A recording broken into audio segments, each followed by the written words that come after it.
నటసింహ నందమూరి బాలకృష్ణ హీరోగా కొరటాల శివ దర్శకత్వంలో ఓ సినిమా తెరకెక్కనుందని విశేషంగా వినిపిస్తోంది. యంగ్ స్టార్స్తో బంపర్ హిట్స్ చూసిన కొరటాల సీనియర్ స్టార్స్తోనూ సక్సెస్ సాధించాలని ఆశిస్తున్నారు. ఆ ప్రయత్నంలో భాగంగానే బాలయ్యతో కొరటాల శివ సినిమా ఉంటుందని టాక్. ప్రస్తుతం పేరున్న టాలీవుడ్ డైరెక్టర్స్లో కొరటాల శివ స్థానం ప్రత్యేకమైనదే. తొలి చిత్రం మిర్చి మొదలు మొన్న వచ్చిన దేవర దాకా కొరటాల శివ తెరకెక్కించిన చిత్రాలు ఏదో విధంగా ప్రేక్షకులను ఆకర్షించాయి.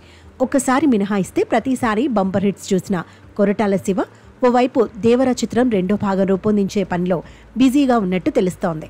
అయితే నటసింహ నందమూరి బాలకృష్ణ కోసం కొరటాల శివ ఓ సబ్జెక్ట్ను తయారు చేసుకున్నట్టు, అది బాలయ్య ఇమేజ్కు అన్ని విధాలా సరిపోతుందని వినిపిస్తోంది. త్వరలోనే బాలయ్యకు కొరటాల శివ సబ్జెక్ట్ను వినిపించనున్నారట.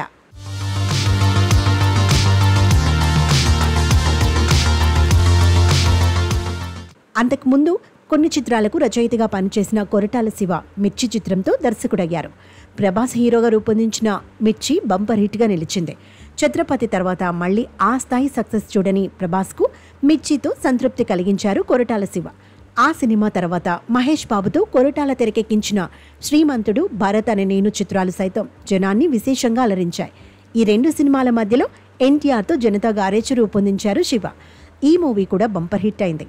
ఆపై చిరంజీవి, రామ్ చరణ్ హీరోలుగా కొరటాల శివ తెరకెక్కించిన ఆచార్య పెద్దగా ఆకట్టుకోలేకపోయింది. దాంతో శివ పని అయిపోయిందని టముకు సాగింది. తనను ప్రూవ్ చేసుకుంటూ ఎన్టీఆర్తో దేవర తీశారు కొరటాల. ఆ సినిమా మంచి విజయం సాధించింది. దీనికి సీక్వెల్ దేవర 2 రూపొందించే పనిలో ఉన్నారు శివ.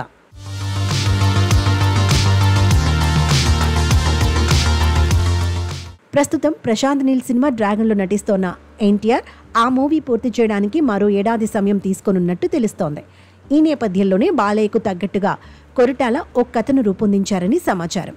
అఖండ సినిమా నుంచి వరుస విజయాలతో సాగుతోన్న బాలయ్యతో సినిమాలు రూపొందించడానికి యంగ్ డైరెక్టర్స్ ఉత్సాహంగా ఉన్నారు.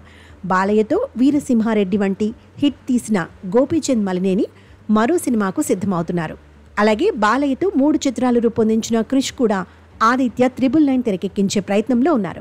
వీరిద్దరితో పాటు కొరటాల శివ కూడా బాలకృష్ణకు అన్ని విధాలా సరిపోయే కథతో సిద్ధమవుతూ ఉండటం విశేషంగా మారింది. మరి బాలయ్య కొరటాల కాంబో సెట్ అయితే సినిమాను ఎవరు నిర్మిస్తారు, అందులో ఎవరు నటిస్తారు అన్న విషయాలు తర్వాత తెలుస్తాయి. ఏమవుతుందో చూద్దాం.